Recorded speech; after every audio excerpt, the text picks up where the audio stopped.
सुप्रभातम विद्यार्थियों, आप सभी का निबंध की कक्षा में स्वागत है।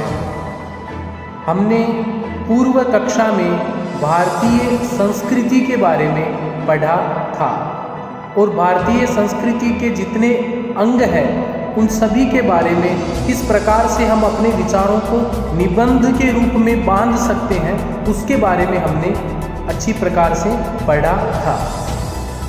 और आज हम एक ऐसा विषय का चयन करेंगे जो विषय साहित्यिक निबंध की श्रेणी में आता है। उसका नाम है भारवी। वैसे देखा जाए तो भारवी का संबंध पद्य काव्यों से है। पद्य काव्य में अनेक प्रकार की विधाएं होती है, तो भारवी है उन्होंने एक महाकाव्य लिखा है किरातार्जुनीयम। तो इस निबंध के केंद्र में किरातार्जुनीयम महाकाव्य है वह रहेगा और किरातार्जुनीयम में आने वाले भाव पक्ष और कला पक्ष इन दोनों को केंद्र में रखते हुए हम अपने विचारों को निबंध में बांधने का प्रयास करेंगे। मैं आपको बता दूं कि यह निबंध जब मैं आपको कक्षा में पढ़ाऊंगा तो आप देखेंगे कि किरातार्जुनीयम की बहुत सारी सूक्तियाँ होगी, उनको आपको याद करना है। उसके साथ ही भारवी के जन्म परिचय के बारे में भी हम आज चर्चा करेंगे, महाकाव्य के बारे में भी हम चर्चा करेंगे और महाकाव्य की टीका क्या है और किरातार्जुनीयम है उसके बारे में कौन कौन सी विशेषताएं और आभाणक प्रसिद्ध है, उन सभी के बारे में आज हम विस्तृत चर्चा करेंगे। आज साहित्यिक निबंध विधा में प्रथम निबंध है वो है भारवी। आप देखिएगा, एक मैं आपके सामने स्लाइड प्रस्तुत करूंगा जिसके माध्यम से आपको पता चलेगा कि भारवी के परिचय के बारे में। यह हमारा आज का टॉपिक है भारवी। अब देखिएगा, भारवी के परिचय के बारे में बताता हूं मैं आपको। भारवे है जन्म षष्ठ्याम शताब्द्याम ईस्वीय वर्षे जातम इति 634 ईस्वीये लिखितेन ऐहोल शिलालेखेन ज्ञायते। पहली बात बताता हूं, जो भारवी शब्द है, भारवी शब्द इकारांत शब्द है। इकारांत का अर्थ यह हो जाता है कि भारवी के अंत में ह्रस्व ई है, ह्रस्व इकार है, इसलिए इसके रूप हरि के समान चलेंगे। पहली बात तो आपको ये याद रखनी है। तो यहाँ पे भारवेह जन्म लिखा हुआ है। क्या लिखा हुआ है?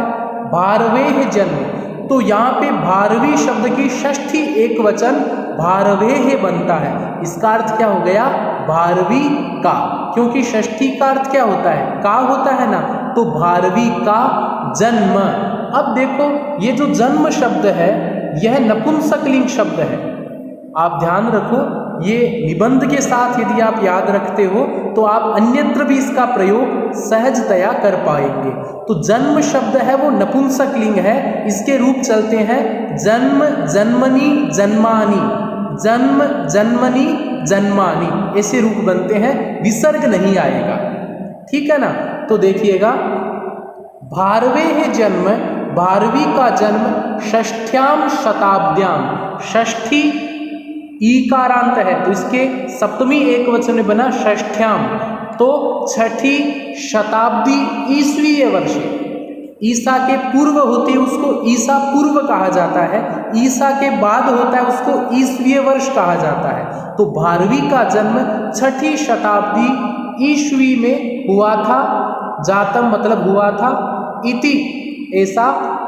अब देखो, एक ऐहोल नामक शिलालेखेन ज्ञायते। एक शिलालेख है, उसका नाम क्या है? ऐहोल है। क्या नाम है उसका? ऐहोल। याद रह जाएगा ना आपको, ऐहोल शिलालेख। ऐहोल शिलालेख के बारे में आपको बताता हूं कि यह कर्नाटक के बीजापुर नाम की जगह है, वहां पे ऐहोल नामक शिलालेख मिला था। इसको ऐहोल या ऐहोल भी कहा जाता है। और जो चालुक्य नरेश है, पुलकेशिन द्वितीय, इससे संबंधित है। इसमें भारवी का क्या है? नाम लिखा गया है या भारवी से संबंधित कुछ ऐसी बात मिलती है जिसके द्वारा हमें एक बात प्रामाणिक होती है कि भारवी का जन्म 6ठी शताब्दी में होता है। ये 634 ईस्वी में लिखित एक ऐहोल शिलालेख है, उसके द्वारा ज्ञात होता है। भारवीर नाम कविवरोयम, भारवी का जो नाम है वो कवि श्रेष्ठ के रूप में जाना जाता है। वर शब्द का अर्थ क्या होता है? श्रेष्ठ। तो जो कवि श्रेष्ठ भारवी, अयम है ना, अयम पुल्लिंग है, तो अयम के साथ में भारवी है, ये अयम है ना, ये दिया हुआ, तो भारवी पुल्लिंग है तो अयम आ गया, ठीक है। तो यह जो कवि श्रेष्ठ है, गीर्वाण गिरह गगने भारवे इव चकास्ती, जो भारवी का जो नाम है वो किस प्रकार है? गीर्वाण गिरो, गीर्वाण गिरह है, अर्थात जो संस्कृत भाषा, उसको गीर्वाण भाषा कहा जाता है। तो संस्कृत भाषा के गगन में, संस्कृत भाषा के गगन में बाह रवे यु, रवि बोलते हैं सूर्य को, तो सूर्य की जिस प्रकार चमक होती है वो चारों तरफ नभ में या आकाश में द्योतित होती है, चमकती है, उसी प्रकार संस्कृत रूपी गगन के अंदर भारवी का नाम भी चमकता है। अर्थात भारवी का कार्य इतना श्रेष्ठ है जिस कार्य के द्वारा ये अपना नाम आज भी द्योतित हो रहा है, चमक रहा है। अस्य महाकवेः, इस महाकवि का किरातार्जुनीयम महाकाव्यम प्रसिद्धम अस्ति। आपके परीक्षा में प्रश्न आए ना, किरातार्जुनीयम केन लिखितम, महाकाव्यम केन लिखितम, तो आप क्या लिखोगे? भारवी महाकविना किरातार्जुनीयम लिखितम। समझ में आ गया आपके? तो किरातार्जुनीयम महाकाव्य है वो भारवी ने लिखा था। अब देखिएगा आगे, महाकाव्यम इदम अर्थ गौरवेण समन्वितम, यह जो महाकाव्य है इसकी एक विशेषता है अर्थ गौरवम। एक अच्छा श्लोक है, आप याद कर लो, उपमा कालिदासस्य, अर्थात कालिदास जी की उपमा प्रसिद्ध है। भारवेरर्थ गौरवम, भारवी का अर्थ गौरव प्रसिद्ध है। समझ में आ गया ना आपके अच्छे से? तो अर्थ गौरव, गौरव जो शब्द है उसका अर्थ होता है गुरुता, अर्थात भारीपन। तो कहने का अभिप्राय क्या हो गया कि कम शब्द में अत्यधिक अर्थ आना, यही क्या है? अर्थ गौरव है। समझ में आ गया? किरातार्जुनीय में ऐसे कितने ही श्लोक मिलते हैं जो एक ही अक्षर पर कह दिए, एक नए अक्षर को जोड़ करके नए नुन नोन नुनो ऐसा करके श्लोक बना दिया और उसका अर्थ भी आ रहा है। इसको कहा जाता है अर्थ गौरव। क्या कहा जाता है इसको? अर्थ गौरव कहा जाता है। तो अर्थ का जो भारीपन है, अर्थ की जो गुरुता है वो किरातार्जुनीयम में है और भारवी का अर्थ गौरव प्रसिद्ध ही है। अब देखो, अतः विद्वद्भि भारवेरर्थ गौरवम इति सादरम उदीर्यते। जो बड़े बड़े कवि है ना, उनकी एक आभाणक प्रसिद्ध है, क्या? भारवेरर्थ गौरवम, ऐसा आदर पूर्वक क्या उद्धृत किया जाता है। अत्र का मतलब होता है इस महाकाव्य में गुणत्रयम अस्ति, अर्थात साहित्य में 3 प्रकार के गुण होते हैं ना, तो 3 प्रकार के गुण होते हैं। वो कौन कौन से होते हैं? एक होता है माधुर्य, एक होता है प्रसाद, एक होता है औज। 3 प्रकार के गुण होते हैं साहित्य की भाषा में, ठीक है ना। तो तीनों के तीनों गुण मिलते हैं किरातार्जुनीयम में। समझ में आ गया? ये किरातार्जुनीयम की विशेषता है।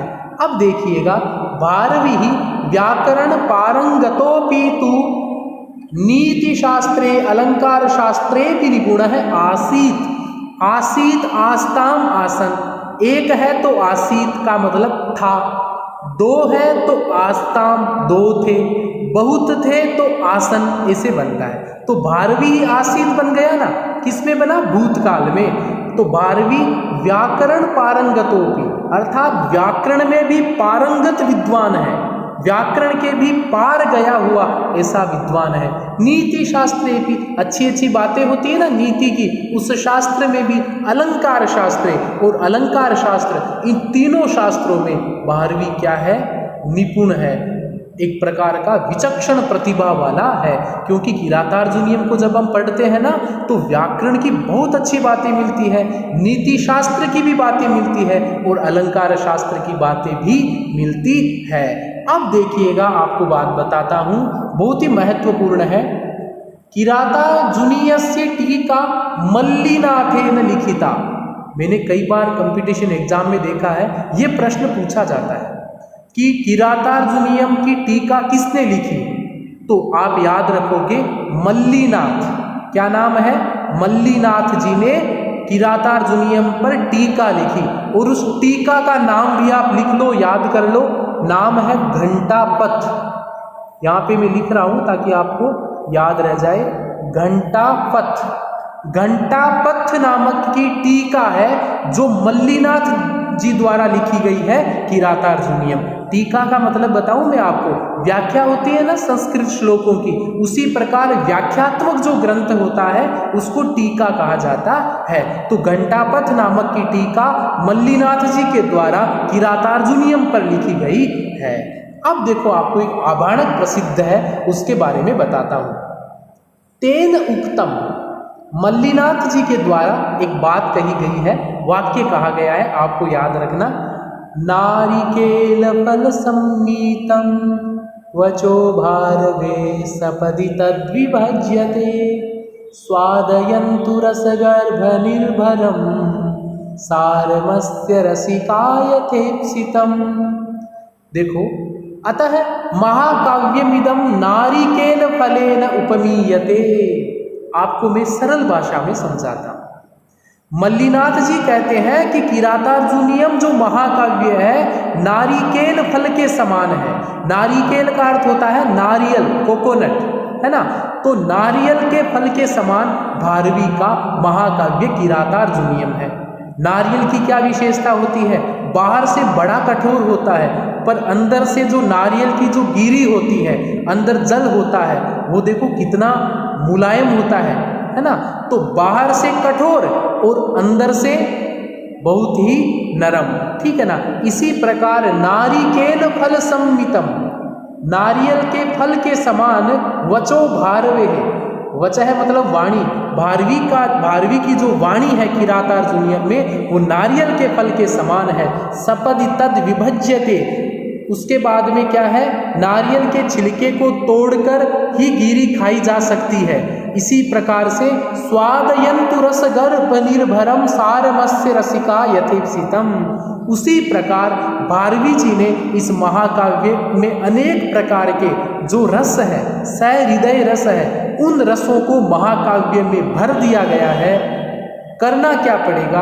परिश्रम करना पड़ेगा। जिस प्रकार नारियल को परिश्रम करके तोड़ा जाता है, उसी प्रकार बहुत ही मेहनत करके, परिश्रम करके इस किरातार्जुनीयम को जो पढ़ता है, परिश्रम करने के तदुपरांत उसको अनेक प्रकार के गिरी युक्त रस मिलते हैं जो उसकी आत्मा को आह्लादित करते हैं। इसलिए सामान्य सी बात है, जिस प्रकार नारियल को तोड़ने में परिश्रम लगता है, किरातार्जुनीयम को पढ़ने में भी परिश्रम की आवश्यकता है। तदुपरांत हमें अनेक प्रकार के रसों का साक्षात्कार और सहृदय आनंद की प्राप्ति हमें भारवी की महाकाव्य से होती है।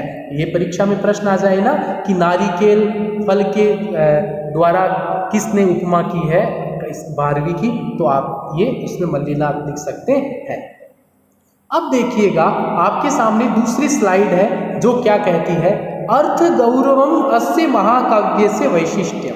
अर्थात कहने का अभिप्राय क्या है कि जो किरातार्जुनीयम नामक जो महाकाव्य है उसका एक वैशिष्ट्य, उसका विशिष्ट गुण है, वो क्या है? अर्थ गौरवम। क्या है? अर्थ गौरव क्या है? अब देखो, अर्थ गौरव की परिभाषा बताई है। अर्थ गौरवम नाम भाव गांभीर्य सद्भाव भूषा भूषितत्वंच। अर्थ गौरव का मतलब होता है भावों की गंभीरता। भाव है वो बहुत ही गंभीर भाव है, सद्भाव अच्छे भाव है, अच्छे भावों से युक्त जो भाषा है वो क्या है, अर्थ है वो क्या है, अच्छे भावों से और गंभीर भावों से युक्त है।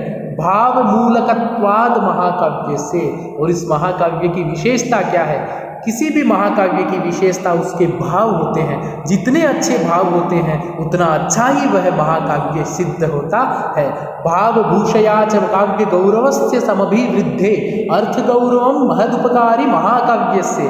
और भाव यदि किसी काव्य की गौरव को बढ़ाते हैं, जितने अच्छे भाव है उतना वो जो भाव जो महाकाव्य का गुरुत्व है वो बढ़ता है। उसके बाद में अर्थ गौरवम महदुपकारी महाकाव्य से, यदि अर्थ भी यदि अच्छा है, कम शब्दों में अत्यधिक अर्थ को कहा गया है, तो वो भी महाकाव्य का बहुत बड़ा उपकार होता है। ठीक है, अब देखो क्या है, पदे पदे समुपलभ्यते। पदे पदे का मतलब प्रत्येक पद में समुपलभ्यते हमें प्राप्त होता है। महाकाव्य अस्मिन्, इस महाकाव्य में अर्थ भार भरिता, अर्थ रूपी, अर्थ का जो गुरुत्व है, अर्थ का जो भारीपन है वो हमें इस किरातार्जुनीय महाकाव्य के प्रत्येक पद में मिलता है। विविध विषयकाः सूक्तयः सन्ति अस्मिन् महाकाव्ये। इस महाकाव्य में बहुत ही अच्छी प्रकार की उक्तियां कही गई है इस महाकाव्य की यथा। अब देखो मैं क्या करूँगा कि भारवी जी का वास्तविक परिचय उनका महाकाव्य किरातार्जुनीयम है। किरातार्जुनीयम की कुछ सूक्तियां हैं, अच्छी उक्तियां हैं, जिनको आपको याद करना होगा। आप परीक्षा में लिख सकते हैं और आगे आपके प्रतियोगी परीक्षा में भी आती है। तो देखो एक एक सूक्ति का हम अर्थ समझेंगे। देखो क्या है, पहले किरातार्जुनीयम महाकाव्यम की जो सूक्ति है वो क्या है, स्फुटता न पदैरपाकृता न च न स्वीकृतमर्थ गौरवम रचिता पृथगर्थता गिरां न च सामर्थ्यमपोहितं क्वचित्। अब देखो इसका अर्थ क्या होता है, स्फुटता न पदई अपाकृता। इस महाकाव्य की एक उक्ति है, उसमें क्या कहा गया है, पदों से स्पष्टता दूर नहीं की, अर्थात पदों के द्वारा अर्थ की स्पष्टता नहीं, स्फुटता नहीं हो रही थी। न च स्वीकृतम अर्थ गौरवम, और क्या हुआ, अर्थ की गंभीरता को भी वहां पे स्वीकार नहीं किया गया। रचिता पृथक अर्थता गिराम न च, उसके बाद में क्या है, ऐसा भी नहीं वाक्यों की भिन्न अर्थकता बनाए रखी और कहीं भी वाक्यों की परस्पर आकांक्षा को त्याग नहीं किया। रचिता पृथक अर्थता, अर्थात शब्द समान है परंतु बहुत सारे शब्दों के प्रसंग के अनुसार अलग अलग अर्थ हो रहे हैं। ऐसी गिराम न च सामर्थ्यम अपोहितम क्वचित्, और पदों की आपस में अर्थ को जानने की जो आकांक्षा है, इच्छा है, उसकी भी वहाँ पे कमी नहीं हो रही है। तो किरातार्जुनीय महाकाव्य में ये स्फुटता न पदैरपाकृता, इसके द्वारा हमें यह समझा जाता है किस प्रकार से भारवी के किरातार्जुनीयम के अंदर अनेक अर्थ है, समान शब्दों का है, और उसके साथ में वाक्यों में आकांक्षा, जो एक कहने का अभिप्राय क्या है, आकांक्षा का त्याग भी नहीं किया है, वाक्य में परस्पर प्रसंगानुकूल अर्थ की प्रतिपत्ति भी हो रही है। इस प्रकार से इस सूक्ति को आप याद कर सकते हैं। अब देखिएगा आगे और सारी सूक्तियाँ आएगी जो मैं आपको बताऊंगा ना। अब देखो एक पंक्ति आती है, सुदुर्लभा सर्वमनोरमा गिरः। इसका देखो अर्थ क्या होता है, अर्थात भाषणे पीच केचन अर्थ गौरवम आर्द्रियन्ते। यदि कोई भाषण के अंदर अर्थ की गुरुता को प्रकट करता है तो सभी लोग उसका आदर करते हैं। केचन भाषा सौष्ठवम, कोई भाषा की जो अच्छाई है, सुष्ठुता है, उसके बारे में, अन्य माधुर्यम, और कई लोग भाषण में मधुरता का आदर करते हैं।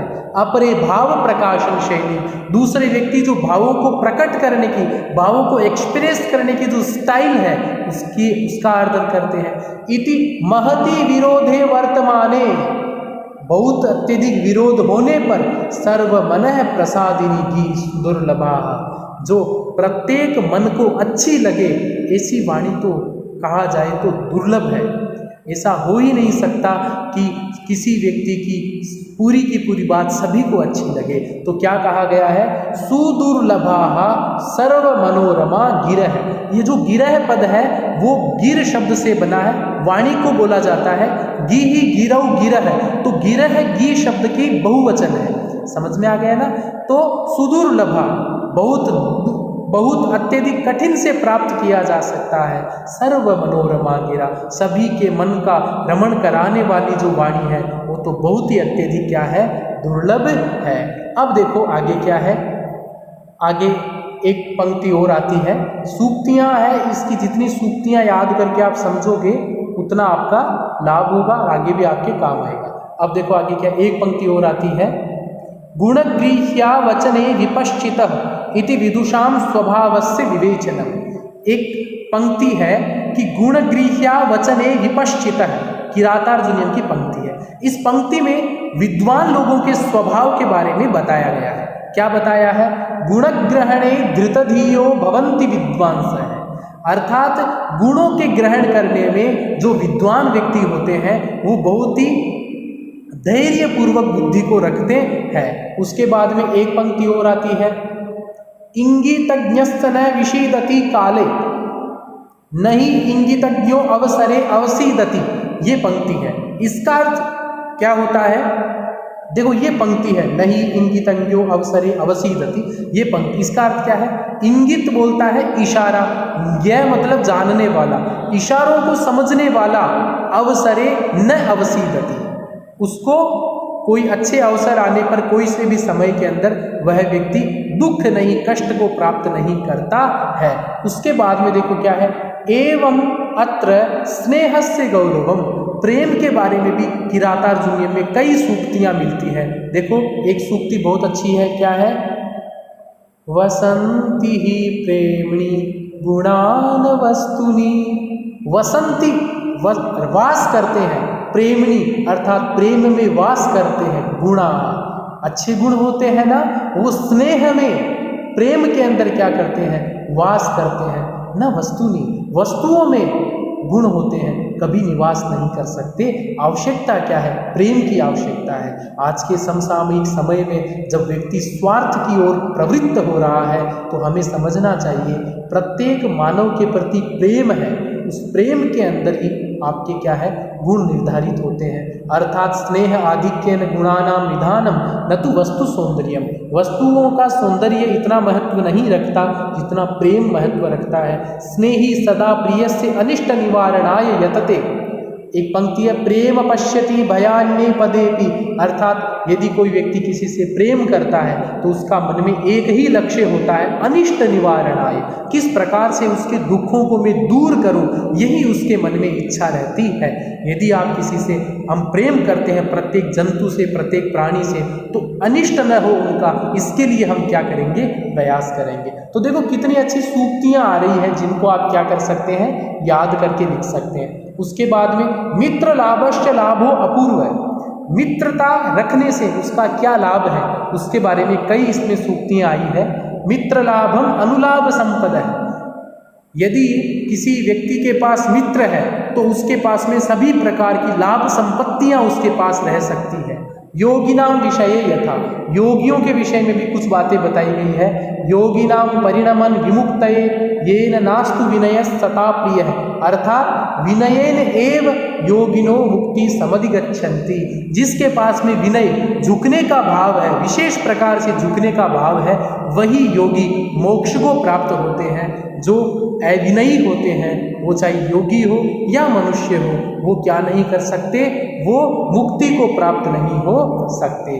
उसके बाद में देखो क्या है, कुछ और सूक्तियां हैं, क्या है देखो, ये सूक्ति है, विमलम कलुषि भवच्च चेतः कथयत्येव हितैषणं रिपुं वा। देखो इसका अर्थ क्या है, चेतो भावा एव हितैषणं रिपुं वा प्रकटयन्ति, मन के भाव को देख करके आप पता लगा सकते हैं कि यह मेरे बारे में क्या सोच रहा है। विमलम उसके अच्छे भाव है, कलुषि भावच्च या उसके आपके प्रति गलत विचार है। ये कैसे पता चल जाता है, आपका हितैषी है या आपका दुश्मन है, पता उसके मनोभावों से चल जाता है। उसके बाद में देखो क्या है, आपातरम्या विषया पर्यंत परितापिनः। इसका अर्थ क्या होता है, सुख जितने विषय है, भोग है, वो सभी क्या है, अंत में दुखदायक होते हैं। जब हम सुखों का उपभोग करते हैं तो भले ही हमें तत्क्षणिक हमें एक सुख की प्रतीति हो, पर दुरंत होते, अंत में तो ये क्या होते हैं, दुखांत होते हैं, दुख देने वाले होते हैं। श्रद्धेया विप्रलब्धार प्रिया विप्रिय कारण। अब देखो ये है, उसके बाद में सुदुस्तेजाम तेजास्त्यजंतोपि हि कामा कष्टा हि शत्रवः। इसी प्रकार से आगे देखो, भोगा भुजंग फण सदृशा भोग प्रवृत्तस्य च विपदवाप्ति ही सुनिश्चिता। अब देखो इन सभी पंक्तियों में भोगों के बारे में, विषयों के बारे में बताया गया है। विषयान विहाय गुणार्जने मनोनिधेयम, अर्थात भोग और विषयों को छोड़ करके अपने मन को गुणों के अर्जन में आप लगाओ। सुलभा रम्यता लोके दुर्लभम ही गुणार्जनम। किस प्रकार से गुणों का अर्जन करना इस समय में बहुत क्या है, दुर्लभ काम है। गुण ही एव गौरवम प्राप्यते। कोई व्यक्ति बड़ा गुणों से होता है, बड़ा किससे होता है, गुणों से होता है। गुरुता नयंति ही गुणा न संहति ही। व्यक्ति के गुण होते हैं वही उसको बड़ा बनाते हैं। संहति, संगठन होता है ना व्यक्ति का, झूठा संगठन और गलत लक्ष्यों पर बनाया गया जो संगठन है, उससे व्यक्ति कोई बड़ा नहीं माना जाता है। अच्छे गुण है तो वही संगठन अच्छा माना जाता है। गुण ही एव प्रियतम प्राप्यते न तो परिचय मात्रेण। केवल इंट्रोडक्शन कराने से आपका कोई व्यक्ति प्रिय नहीं बन जाता। आपके पास अच्छे गुण हैं तो कोई भी व्यक्ति आपका अच्छा मित्र या प्रिय बन सकता है। गुण ही एव सर्वम जगत वशीकर्तुम पार्यते। हम गुणों के द्वारा ही पूरे संसार को अपने कंट्रोल में, नियंत्रण में कर सकते हैं। जन्मिनो मानहीनस्य तृणस्येच समागति नहीं तेजस्विनम कृशानुवद भांत कश्चित अवज्ञातुम अर्हति। जन्मिनो मानहीनस्य, यदि किसी व्यक्ति का मान उसका अपमान हो गया तो उसकी स्थिति तृणस्य समागति, उसकी स्थिति तिनके के समान हो जाती है। नहीं तेजस्विनम कृशानुवद भांत कश्चित अवज्ञातुम अर्हति। तेजस्वी व्यक्ति को आग के समान कोई व्यक्ति जान नहीं सकता। इसी प्रकार से हितम मनोहारी च दुर्लभम बचै। ऐसी वाणी जो कल्याण को करने वाली हो और आपके मन को भी अच्छी लगे, ऐसी बात तो बहुत ही मुश्किल है, बहुत कठिन तरह है ऐसी वाणी को प्राप्त करना जो आपको अच्छी भी लगे और आपका भला भी करे। अहो दुरंता बलवत विरोधिता। और इस प्रकार यहाँ पे कहा गया है कि जो यहाँ पे दुर्योधन और इनकी आपस में जो एक प्रकार का जो शत्रुता है वो क्या है, बलवत, बल से युक्त है ना। उसके बाद में दुरंता, जिसका अंत नहीं होने वाला है। उसके बाद में एक देखो सूक्ति और आती है, सदानुकूलस्य ही कुर्वते रतिम नृपेषु अमात्येषु च सर्वसंपद व्रजन्ति ते मूढ़धिय पराभवम भवन्ति माया विष्णु। तो इस प्रकार से किरातार्जुनीयम महाकाव्य है, उसकी हमने कई सूक्तियों के बारे में पढ़ा, यथासंभव उसके अर्थ को भी हमने समझा। और किरातार्जुनीयम के जो रचयिता भारवी है, उनका जन्म कहाँ हुआ, उनकी जो विशेषता है, टीका के बारे में पढ़ा और कई उनकी सूक्तियों के बारे में भी हमने पढ़ा था। और सामान्य सी बात है, किरातार्जुनीयम महाकाव्य है वो अपने आप में प्रसिद्धतम है। यह तो मैंने आपको संक्षिप्त रूप में बताने का प्रयास किया है। आप और भी अपने कोई पुस्तक है, आपके पास ग्रंथ है, उसके अंदर जो भारवी के बारे में कहा गया है वो भी आप सभी पढ़िएगा। आज के लिए इतना ही, पुनः मिलेंगे निबंध के कोई नई विषय वस्तु के साथ में। आज के लिए इतना ही, आप सभी को बहुत बहुत धन्यवाद।